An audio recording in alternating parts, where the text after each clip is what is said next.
Hello friends, welcome back to our channel. இன்னைக்கு இந்த வீடியோவில் saree pre-pleating and box folding தான் பார்க்க போகிறோம்.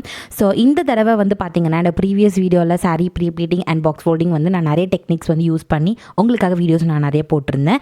ஸோ இந்த வீடியோவில் வந்து பார்த்தீங்கன்னா மெயினாக வந்து பாக்ஸ் ஃபோல்டிங் பண்ண தெரியாதவங்களுக்கு உடனே குயிக்காக ஒரு 1 ஹவரில் கிளம்புறாங்க அப்படின்னா ஸோ எப்படி வந்துட்டு ஒரு ஹேங்கரில் மாட்டி வைக்கிறது, ஸோ ப்ரீ-ப்ளீட்டட் பண்ணி ஓவர் நைட்டில் முன்னாடியே எப்படி வைக்கிறது அப்படின்ட்டு வந்துட்டு பார்க்குறது தான் இந்த வீடியோ. ஸோ நிறைய பேருக்கு இன்னுமே நிறைய சின்ன சின்ன டவுட்ஸ் அண்ட் நிறைய வந்து கன்ஃபியூஷன்ஸ் இருக்குது. ஸோ அதில் நான் வந்து கிளியர் பண்ண போகிறேன் இந்த வீடியோவில். ஸோ நம்ம வீடியோவை இதை ஃபர்ஸ்ட் டைம் பார்க்குறீங்கன்னா மறக்காமல் சப்ஸ்கிரைப் பண்ணுங்கள். அண்ட் இந்த வீடியோ உங்களுக்கு பிடிச்சிருந்ததுன்னா உங்கள் ஃப்ரெண்ட்ஸ்க்கும் ஷேர் பண்ணுங்கள், கமெண்ட் பண்ணுங்கள். அதே மாதிரி இந்த வீடியோவை நீங்கள் வந்துட்டு ஸ்கிப் பண்ணாமல் பார்த்தீங்கன்னா தான் உங்களுக்கு ரொம்பவே கிளியராக புரியும். ஸோ இந்த வீடியோவில் எப்படி பர்ஃபெக்டாக வந்து ப்ளீட் எடுக்கணும், அயனிங் எப்படிலாம் பண்ணணும், என்ன ஹீட் வச்சு பண்ணணும், ஸோ ப்ராடக்ட் டீட்டெயில்ஸ் பற்றிலாம் நான் உங்களுக்காக இந்த வீடியோவில் ஷேர் பண்ணிக்க போகிறேன். ஸோ வாங்க நம்ம வீடியோக்குள்ளே போகலாம். சாரீ ப்ளீட் பண்ணுறதுக்கு நான் இந்த ஒரு பட்டு சாரீ தான் எடுத்திருக்கேன். ஸோ என்னோட சேனல் ப்ரீவியஸ் வீடியோவில் பார்த்துருந்தீங்கன்னா தெரிஞ்சிருக்கோம். இந்த சாரியை வச்சு நான் ஆல்ரெடி உங்களுக்காக ஒரு வீடியோ போட்டிருந்தேன். ஸோ இந்த வீடியோ வந்து பார்த்திங்கன்னா ரொம்ப டீட்டெயில்டாக எக்ஸ்பிளைன் பண்ணி நான் போட போகிறேன். அதில் வந்து பாக்ஸ் ஃபோல்டிங் நான் வந்து போட்டிருப்பேன் மெயினாக. இதில் வந்து பார்த்திங்கன்னா ஹேங்கரில் எப்படி ஹேங் பண்ணி போடணும் நீட்டாக அப்படின்றது தான் ரொம்ப கிளியராக சொல்ல போகிறேன். ஸோ ஸ்கிப் பண்ணாமல் பாருங்கள். எஸ், யூஸ்வலாக ஒரு சாரியை நம்ம எடுத்திருக்கோம் அப்படின்னா ப்ளீட் பண்ணுறதுக்கு பல்லு ப்ளீட் தான் ஃபர்ஸ்ட் நம்ம எடுக்க போகிறோம். இந்த பல்லு ப்ளீட் எடுக்கிறதுக்கு முன்னாடி ஃபர்ஸ்ட் உங்கள் சாரீ வந்து கசங்காமல் இருக்கணும். ஆல்ரெடி நீங்கள் ப்ளீட்டட் பண்ணியிருந்தீங்க அப்படின்னா அந்த லைன்ஸ் எல்லாமே கிளியர் ஆகி ரொம்ப ரிங்கிள்ஸ் இருந்துச்சுன்னா ஸோ அயன் பாக்ஸ் வச்சு நல்லா நீட்டாக அயன் பண்ணி எடுத்துக்கோங்க. அதுதான் ரொம்ப ரொம்ப முக்கியமான first step. Okay, so first வந்து இந்த மாதிரி நான் அயன் பண்ணி முடிச்சதுக்கப்புறமே எனக்கு வந்து இந்த லைன்ஸ் வந்து க்ரியேட் போகவே இல்லை. பிகாஸ் வந்து நல்ல ஒரு ஸ்ட்ராங்காக நம்ம பண்ணியிருந்தோம் ப்ரீவியஸாக அப்படின்னா ஸோ அந்த மாதிரி உங்களுக்கு அந்த லைன்ஸ் கிரியேட் ஆகும். ஸோ அதனால் நீங்கள் பயப்பட வேண்டாம். யூஸ்வலாக நம்ம ப்ளீட்ஸ் எடுக்கும் போது இந்த மாதிரி தான் எடுப்போம் இல்லையா? ஸோ அது எப்போவுமே வந்து பார்த்திங்கன்னா ரொம்ப கம்மியாக இருக்கும். ஒரு 5 ப்ளீட்டு 6 ப்ளீட்டு அந்த மாதிரி தான் உங்களுக்கு வந்துட்டு கேதர் ஆகி வரும். ஸோ இந்த டெக்னிக் வந்து பார்த்திங்கன்னா ரொம்பவே வந்துட்டு கன்ஃபியூஸ்டாக இருக்கும் அண்ட் ரொம்பவும் வந்து பேடும் கூட. ஸோ ப்ரொஃபஷ்னலாக எப்படி நிறைய ப்ளீட்ஸ் எடுக்கணும்னா கண்டிப்பாக நீங்கள் இந்த டெக்னிக் யூஸ் பண்ணால் மட்டும்தான் உங்களால் நிறைய ப்ளீட்ஸ் எடுக்க முடியும். இதிலே பார்த்திங்கன்னா நிறைய டெக்னிக் இருக்குது. ஸோ இந்த டெக்னிக் வந்து பிகினராக இருந்தாலும் ப்ரொஃபஷ்னலாக இருந்தாலும் ட்ரை பண்ணுறதுக்கு ரொம்ப ஈஸியாக இருக்கும். ஸோ இது மாதிரி நீங்கள் ட்ரை பண்ணுங்கள். நிறைய வீடியோவில் நானும் இது மாதிரி தான் ட்ரை பண்ணியிருக்கேன். எனக்கு ரொம்ப ஈஸியாக இருக்கும் இந்த டெக்னிக். நீங்கள் பண்ண உங்களுக்கு கண்டிப்பாக வந்துட்டு ரொம்பவே ப்ராக்டிஸ் ஆகிடும். இந்த டெக்னிக்கை நீங்கள் யூஸ் பண்ணால் மட்டும்தான் 9-10 ப்ளீட்ஸ் கிட்ட நீங்கள் எடுக்க முடியும். நீங்கள் ப்ளீட்ஸ் வந்து ஈவனாக எடுக்கணும்னா இந்த டெக்னிக்கை நீங்கள் ஃபாலோ பண்ணுங்கள். ஸோ இது ரொம்ப ஈஸியான டெக்னிக் தான். பாருங்கள் நான் எவ்வளோ ப்ளீட்ஸ் வந்து கேதர் பண்ணியிருக்கேன்ட்டு. ஸோ இந்த ப்ளீட்ஸ் எல்லாமே வந்துட்டு கார்னரில் நல்லா வந்து ஈக்குவலாக அரேஞ்ச் பண்ணி நீங்கள் பின் குத்தணும். கொஞ்சம் அன்ஈவனாக வச்சிங்கன்னா கண்டிப்பாக உங்களுக்கு அவுட்புட் வந்துட்டு நல்லா வராது. ஸோ இந்த மாதிரி ஈவனாக வச்சதுக்கப்புறம் இந்த மாதிரி சேஃப்டி பின் குத்திடுங்க. அதுக்கப்புறம் இந்த சாரீ ஹோல்டர் கிளிப், எஸ்பெஷலி இந்த சாரீ ஹோல்டர் கிளிப் பற்றி நான் சொல்ல விரும்புகிறேன். நிறைய பேர் கமெண்ட்டில் வந்து கேட்டிருந்தீங்க இந்த ப்ராடக்ட்ஸ்லாம் எங்கே கிடைக்கும், எனக்கு லிங்க் சென்ட் பண்ணுங்கள் அப்படிலாம் நீங்கள் வந்து கேட்குறீங்க. நீங்கள் ஆன்லைனில் வாங்குறீங்க அப்படின்னாலே இந்த நேம் போட்டாலே போதும், உங்களுக்கு வந்து நிறைய ப்ராடக்ட்ஸ் வந்துட்டு உங்களுக்கு வந்துட்டு அவைலபிள் இருக்கும். ஸோ இருந்தாலும் நான் வந்து இந்த வீடியோவில் உங்களுக்கு அந்த ப்ராடக்டோட டீட்டெயில்ஸ் அண்ட் லிங்க்கை வந்து நான் உங்களுக்கு ஷேர் பண்ணுறேன். ஸோ அதனால் நீங்கள் டைரெக்டாக பர்ச்சேஸ் பண்ணிக்கலாம். இது வந்து சாரீ கிளிப்ஸ் வந்து பார்த்திங்கன்னா சாரீ பெக்ஸ்ன்னு சொல்லுவாங்க. இந்த சாரீ பெக்ஸ் வந்து பார்த்திங்கன்னா ப்ரொஃபஷ்னலி நிறைய இடத்துல வந்து இப்போ கிடைக்குது. ஸோ உங்களுக்கு வந்துட்டு இந்த மாதிரி ஹோல்ட் பண்ணி ப்ளீட்ஸ்லாம் கேதர் பண்ணுறதுக்கு ரொம்பவே ஹெல்ப்ஃபுல்லாக இருக்கும். ஸோ கண்டிப்பாக இது வந்து நீங்கள் வாங்கி வச்சுக்கிறது நல்லது. நிறைய பேர் கேட்டிருந்தீங்க இந்த அயனிங் டேபிள் பற்றி. ஸோ அயனிங் டேபிள் நான் வச்சுருக்க டேபிள் வந்து பார்த்திங்கன்னா 1500, இது அமேசானில் வாங்கினேன். இந்த டேபிள் வந்து பார்த்திங்கன்னா ரொம்ப ஒரு நார்மலான குவாலிட்டி டேபிள் தான். ஸோ நான் ரொம்ப ஹை ரேஞ்சும் போகல, ரொம்ப லோ ரேஞ்சும் நான் போகல. ஸோ எனக்கு இது ரொம்ப கம்ஃபர்டபுளாக இருக்கிறதுனால இந்த டேபிள் நான் வாங்கிக்கிட்டேன். இப்போ நீங்கள் டேபிள் வாங்குறீங்க அப்படின்னா நல்ல ஒரு லென்த் இருக்க டேபிளாக பார்த்து வாங்குங்க. என்னோடய டேபிளும் நல்ல ஒரு லென்த்து தான். ஸோ நல்ல லென்த் இருக்க டேபிளாக நீங்கள் வாங்கினா மட்டும்தான் பெரிய பெரிய சாரீஸாக இருந்தாலுமே உங்களுக்கு வந்துட்டு அயன் பண்ணுறதுக்கு கம்ஃபர்டபுளாக இருக்கும். அதே மாதிரி இந்த ப்ளீட்டிங் பண்ணும்போது பல்லு ப்ளீட்ஸ் அரேஞ்ச் பண்ண கஷ்டமாக இருந்துச்சுன்னா கண்டிப்பாக இந்த டெக்னிக்கை ஃபாலோ பண்ணுங்கள். இப்போ நான் எப்படி பண்ணுறேன்னு உங்களுக்கு காட்டுறேன். ஸோ நான் ஃபர்ஸ்ட்டு ப்ளீட் எடுக்கும் போதே பார்த்தீங்கன்னா என்னோட இந்த 4 விரல் வச்சு தான் நான் வந்துட்டு இந்த ப்ளீட்ஸ் வந்து மடிப்பே எடுத்தேன். ஸோ அந்த 4 விரல் வச்சு உங்கள் 2 கையுமே வச்சு நீங்கள் வந்து கேதர் பண்ணும்போது உங்களுக்கு ஈஸியாக வந்துடும். அட் த சேம் டைம் பார்த்தீங்கன்னா உங்களுக்கு பின் வந்து குத்தும் போது கஷ்டமாக இருக்காது. அண்ட் அதே மாதிரி சில பேருக்கு வந்துட்டு left hand side right hand side ஏதாச்சும் ஒரு ப்ளீட் வந்து பெருசாக வந்து நிற்குது. அதை எப்படி அட்ஜஸ்ட் பண்ணணும் அப்படின்ட்டு வந்து பார்த்திங்கன்னா, சின்னதாக இருக்க ப்ளீட்டுக்கிட்ட வந்து நீங்கள் கொடுக்கணும். லைக் பெருசாக இருக்க ப்ளீட் ஒன்று இருக்குது, சின்னதாக ஒன்று இருக்குன்னா பெருசாக இருக்க ப்ளீட்லேருந்து ஃபேப்ரிக்கை நீங்கள் வந்து சின்னதாக இருக்க ப்ளீட்டுக்கு தள்ளணும். ஸோ நீங்கள் அந்த மாதிரி பண்ணால் மட்டும்தான் அட்ஜஸ்ட் பண்ண முடியும். அட்ஜஸ்ட் பண்ணுற விஷயமும் உங்களுக்கும் தெரியும் இல்லையா? ஸோ எஸ், இப்போ வந்துட்டு என்னோடய ஹைட்டுக்கு ஏற்ற மாதிரி நான் வந்து பல்லு ப்ளீட் எடுத்துட்டேன். நீங்கள் கரெக்டாக தான் எடுத்துருக்கீங்களான்னு ஒரு தடவை செக் பண்ணிக்கோங்க. அதுக்கப்புறம் பார்த்தீங்கன்னா அயன் பண்ணணும். அயன் பண்ணும்போது பார்த்தீங்கன்னா ரொம்ப கேர்ஃபுல்லாக பண்ணணும். நிறைய பேர் வந்துட்டு steam iron box, normal iron box, whatever it is, என்ன அயன் பாக்ஸ் இருந்தாலுமே நீங்கள் வந்து கரெக்டான ஒரு ஹீட்டில் வச்சு பண்ணுறது நல்லது. காட்டன் சாரீக்கு வந்து பார்த்தீங்கன்னா ரொம்ப ஹீட் தேவையில்லை, ஓகேங்களா? அண்ட் அதே மாதிரி பட்டு சாரீக்கு வந்துட்டு ஹீட் வந்து அதில் சில்க்னு ஒரு மோடு இருக்குது, அதுதான் வைக்கணுமான்னு கேட்குறீங்க. ஸோ அது மாதிரிலாம் வைக்கணும்னு அவசியமே கிடையாது. உங்களோட சாரியோட திக்னஸ் அதுக்கேற்ற மாதிரி தான் நீங்கள் ஹீட் வைக்கணுமே தவிர அதில் கொடுத்துருக்க ஆப்ஷன் படி நீங்கள் வச்சிங்கன்னா உங்களுக்கு வந்துட்டு கொஞ்சம் கன்ஃபியூஸ்டாக இருக்கும் அயன் பண்ணுறதுக்கு. ஸோ அதனால் வந்து நான் என்ன சொல்ல வரேன்னா, மேபி நீங்கள் காட்டனில் வச்சு பண்ணுறது நல்லது. ஸோ காட்டனில் வச்சிங்கன்னா உங்களுக்கு ஹை ஹீட் வரும். அட் த சேம் டைம் இந்த மாதிரி ரஃப்பாக ஹார்டாக இருக்க சாரீஸ் எல்லாம் நல்லா ப்ரெஸ்டாக நீட்டாக வந்து வரும். ஸோ உங்களுக்கு லைட் வெயிட்டாகவும் ஆகிடும். அயன் பண்ணால் எப்படி லைட் வெயிட்டாக ஆகும் அப்படின்னு கேட்டிருந்தீங்கன்னா, இந்த மாதிரி அயன் பண்ணும்போது உங்களுக்கு அந்த ஒரு பவுன்சினஸ் வந்துட்டு கம்மி ஆகிடுது. ஸோ இப்போ நான் உங்களுக்கு காட்டுறேன் பாருங்கள். இந்த இடத்துல வந்து நல்லா ப்ரெஸ்டாக இருக்குது. அண்ட் அடுத்த இடத்துல வந்து பாருங்கள் கொஞ்சம் பவுன்சியாக இருக்குது. உங்களுக்கு புரியுதா இது ரெண்டுத்துக்கும் டிஃப்ரென்ஸு? ஸோ அதனால தான் சொல்கிறேன், நல்லா வந்து ப்ரெஸ் பண்ணி நல்லா ஹீட் கொடுத்து அயன் பண்ணிங்கன்னா மட்டும்தான் உங்களுக்கு லைட் வெயிட்டாக ஆகும் சாரீ.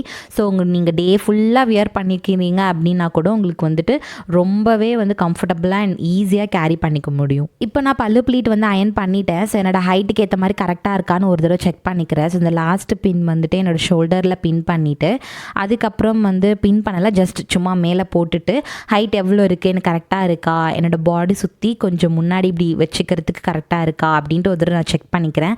ஸோ இந்த மாதிரி நீங்களும் செக் பண்ணிக்கோங்க. ஸோ சில பேர் குள்ளமாக இருந்தாலும் குண்டாக இருப்பீங்க. ஸோ அந்த மாதிரி பர்சன்ஸ்க்கு வந்துட்டு கொஞ்சம் முந்தானை கம்மியாக விட்டிங்கன்னா உங்களுக்கு முன்னாடி பிடிச்சிக்கிறதுக்கு வந்து அந்தளவுக்கு வராது. ஸோ அதனால் ஒரு தடவை செக் பண்ணிவிட்டு கரெக்டாக இருக்கான்னு பார்த்துட்டு அதுக்கப்புறம் அடுத்த ஸ்டெப் நம்ம போகலாம். நெக்ஸ்ட் வந்து பார்த்தீங்கன்னா ஃப்ரண்ட் ப்ளீட் வர்சஸ் கால் செஸ்ட் ப்ளீட். ஸோ இந்த ப்ளீட் வந்து எப்படி செட் பண்ணி அரேஞ்ச் பண்ணணுன்றதை பார்க்கலாம். ஃபர்ஸ்ட் வந்து நீங்கள் எப்பவும் போல் பல்லு ப்ளீட் அரேஞ்ச் பண்ணுற மாதிரி பண்ணிவிட்டு ஸ்ப்ளிட் பண்ணிவிடுங்க இந்த மாதிரி ஏ ஷேப்புக்கு. ஸோ நிறைய பேருக்கு சைடு மறையணும் அப்படின்னு சொல்லி கேட்பீங்க. ஸோ சைடு மறையிற மாதிரி வேணும்னா இந்த மாதிரி ஏ ஷேப்புக்கு நீங்கள் ஃபிக்ஸ் பண்ணால் மட்டும்தான் உங்களுக்கு சாரீ வியர் பண்ணும் போது சைடு மறையும். அண்ட் அதே மாதிரி நீங்கள் நீட்டாக வந்துட்டு ப்ரெசென்ட் பண்ணணும். ஸோ நீட்டாக வந்து ப்ளீட்ஸ் எல்லாம் எங்கேயாச்சும் அடங்கியிருக்கா, கரெக்டாக இருக்கா ப்ளீட்ஸ்லாம் அப்படின்ட்டு நீங்கள் பார்க்கணும். ரொம்ப கிறிஸ் கிராஸாக ரொம்ப ஃபோல்டபுளாக இருந்தாலும் பரவாயில்லன்னு சொல்லி மேலே வந்து அயன் பண்ணாதீங்க. இந்த மாதிரி நீட்டாக அரேஞ்ச் பண்ணிட்டு பண்ணுங்கள். ஆல்ரெடி இந்த சாரியில் நான் வந்துட்டு அயன் பண்ணதுனால அந்த ஸ்டிஃப்னஸ் வந்து இன்னுமே போகவே இல்லை. ஸோ நீங்கள் வந்துட்டு அந்த ஸ்டிஃப்னஸ் போகலைன்னா அதுக்கு என்ன பண்ணுறது அப்படின்னு நீங்கள் கேட்டிங்கன்னா, நீங்கள் வந்துட்டு லைட்டாக வந்து இந்த ஸ்டீம் அயன் பாக்ஸ் வந்து யூஸ் பண்ணலாம். ஸ்டீம் அயன் பாக்ஸில் வந்துட்டு உங்களுக்கு அந்த ஸ்டீம்னஸ் இருக்கும், வாட்டர் போர் பண்ணி பண்ணலாம். என்கிட்ட ஸ்டீம் அயன் பாக்ஸ் இல்லை அப்படின்னா நீங்கள் இந்த மாதிரி வந்து ஸ்ப்ரே பாட்டில் யூஸ் பண்ணலாம். நார்மலாக நம்ம குடிக்கிற தண்ணி இருக்கு இல்லையா, அதை ஒரு பாட்டில் போட்டு ஸ்ப்ரே பண்ணி நீங்கள் அந்த இடத்துல அயன் பண்ணும்போது ரொம்ப நீட்டாக வந்து உங்களுக்கு ஃபேப்ரிக் வந்து வந்துடும். ஃப்ரண்ட் ப்ளீட்டில் வந்து பார்த்திங்கன்னா எக்ஸ்ட்ராவே கொஞ்சம் ஃபேப்ரிக் நான் அயன் பண்ணி எடுத்துக்கிறேன். எதுக்காக இதை அயன் பண்ணி எடுக்கணும் அப்படின்னா, நம்ம ஷோல்டரில் பின் பண்ணதுக்கப்புறம் நம்ம கரெக்டாக உங்கள் ரைட் ஹேண்ட் சைட் முட்டி கால் வரைக்குமே ஃபேப்ரிக் வந்து அயனாக இருந்தால் தான் ரொம்ப நீட்டாக இருக்கும், பர்ஃபெக்டாக இருக்கும். இல்லைனா உங்களுக்கு ஒரு மாதிரி மெஸ்ஸாக இருக்க ஃபீல் வரும். ஸோ அது வந்து நான் உங்களுக்கு கரெக்டாக அயன் பண்ணிவிட்டு நான் எனக்கு வேர் பண்ணி காட்டும் போது உங்களுக்கு கிளியராக புரியும். நான் ஜஸ்ட் உங்களுக்கு மேலே சும்மா போட்டு காட்டுறேன் அது எந்த அளவுக்கு வந்துட்டு நீட்டாக அயன் ஆயிருக்குன்ட்டு. ஸோ இந்த மாதிரி சாரீஸ் வந்து பார்த்திங்களா, நான் வந்து அரேஞ்ச் போதே உங்களுக்கு வந்து லைக் அது கரெக்டாக வரவே மாட்டேங்குது. கொஞ்சம் அப்படியே ரொம்ப ரஃப்பாக இருக்கிறதுனால, ரொம்ப பவுன்ஸியாக இருக்கிறதுனால வெளியில் அப்படியே வந்துட்டு விரிஞ்ச மாதிரி வந்துடுது. இப்போ நான் நீட்டாக வச்சு 2 3 அயன் பண்ணும் போது இப்போ அதோட அவுட்புட் பாருங்கள் எவ்வளோ நீட்டாக இருக்குன்ட்டு. இந்த சாரியை நம்ம அயன் பண்ணாமல் அப்படியே மேலே வேர் பண்ணால் லைக் அந்த புடவுக்குள்ளே வந்து நம்ம இருக்க மாதிரி இருக்கும். ஸோ வேர் பண்ணியிருக்க மாதிரி இருக்காது. இப்போ நான் ஃப்ரண்ட் ப்ளீட்டை எனக்கு மேலே நான் போட்டு காட்டுறேன், ஜஸ்ட் பாருங்கள். ஸோ எதுலேருந்து எது வரைக்கும் வரைக்கும் வந்துட்டு நீட்டாக அயன் ஆயிருக்குன்ட்டு. இது நம்ம அயன் பண்ணாமல் போட்டால் ரொம்ப வந்துட்டு பவுன்ஸியாக ரொம்ப வந்து பெருசாக தெரிவோம் நம்ம. ஸோ இந்த மாதிரி அயன் பண்ணி பண்ணுறதுனால ஒரு அட்வான்டேஜ் என்னென்னா நம்ம ஸ்ட்ரக்சராக தெரியும். ஸோ தட் நமக்கு நீட்டாக வந்து வியர் பண்ணிக்கிற மாதிரி இருக்கும். அண்ட் அதே மாதிரி நல்லா லாங் லாஸ்டிங்காக வந்துட்டு சாரீ வியர் பண்ணிக்கிறதுக்கு எல்லாருக்கும் பிடிக்கும். ஸோ அதனால தான். ஸோ இங்கே பாருங்கள் என்னோட இந்த ஹிப் சைடும் வந்துட்டு நல்ல ஒரு கவர்டாக இருக்குது. நெக்ஸ்ட் வந்து பார்த்திங்கன்னா சென்டர் ப்ளீட்டுக்கு நிறைய பேருக்கு கன்ஃபியூஷன்ஸ் இருக்கும். ஸோ நிறைய பேர் கமெண்ட் பண்ணியிருந்தீங்க திரும்பியும் சென்டர் ப்ளீட் பற்றி போடுங்க அப்படின்ட்டு. சென்டர் ப்ளீட் எடுக்கிறதுக்கு ஆஸ் யூஷுவல் நம்ம வியர் பண்ணுற மாதிரி இந்த ஃபர்ஸ்ட் ப்ளீட்டை நல்ல டைட்டாக வந்துட்டு உங்களோட ஃப்ரண்ட் சைட் பாடிக்கு கிட்ட கொண்டு வந்துருங்க.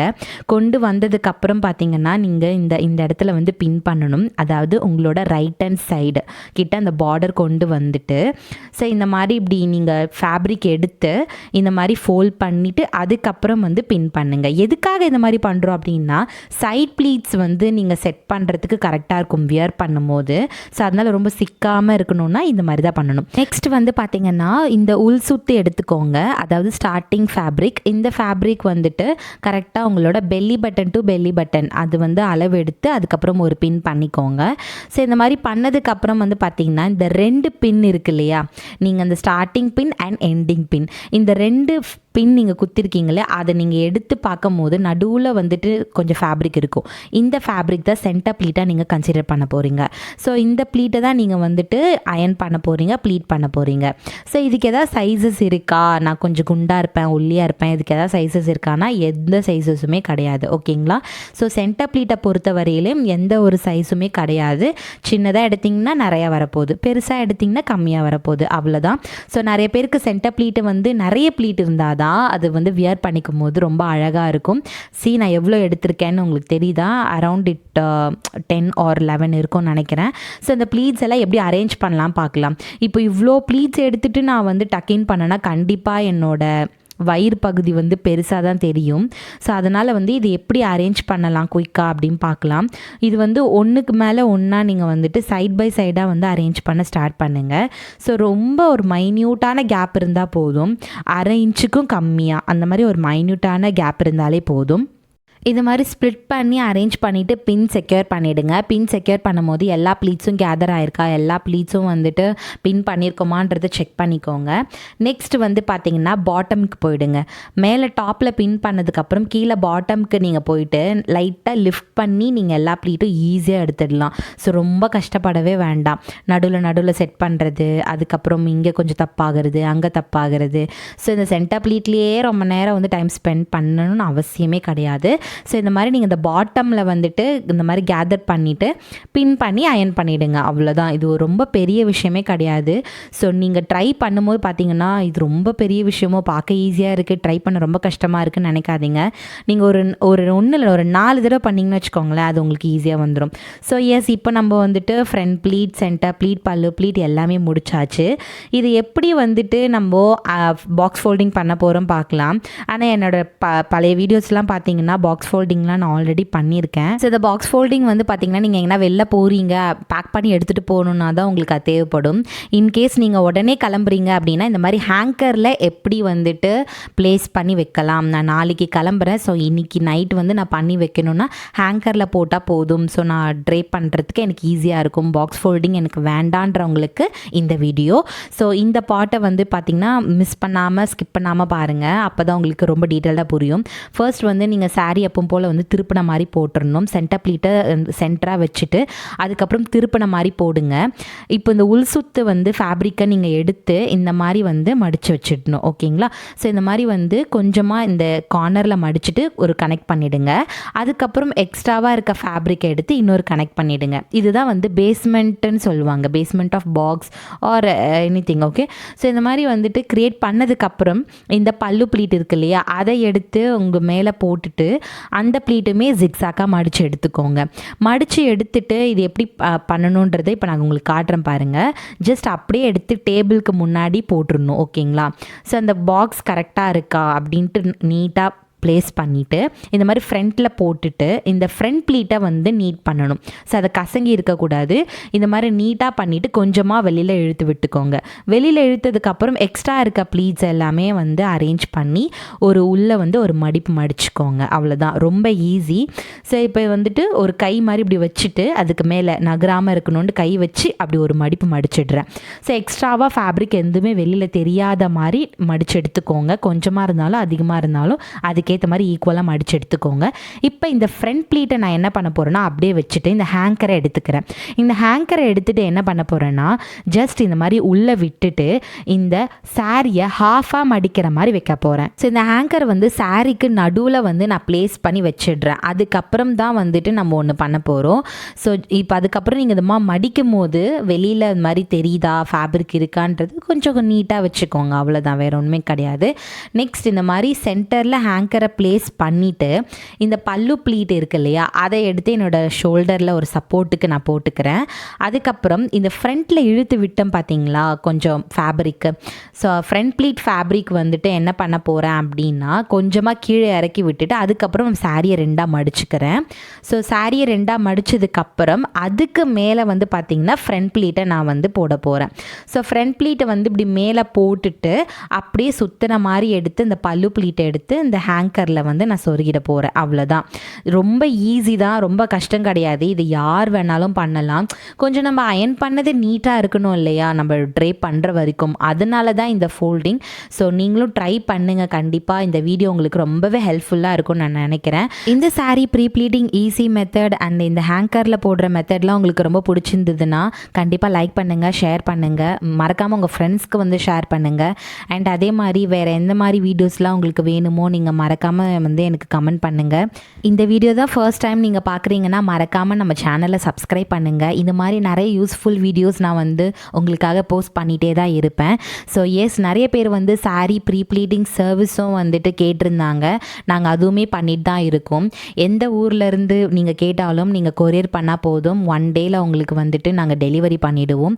So according to the distance, so அதுக்கேற்ற மாதிரி உங்களுக்கு நாங்கள் வந்துட்டு கொரியர் பண்ணிவிடுவோம். நீட்டாக எந்த ஒரு டேமேஜும் இல்லாமல் அழகாக உங்கள் பாடி சைஸ்க்கு ஏற்ற மாதிரி மெஷர்மெண்ட்டோடு நீங்கள் அனுப்பினாலே போதும். ஜஸ்ட் இந்த ஸ்க்ரீனில் தெரிகிற நம்பருக்கு நீங்கள் கால் பண்ணுங்கள். Bulk orders and single piece கூட நாங்கள் வந்துட்டு எடுக்கிறோம்.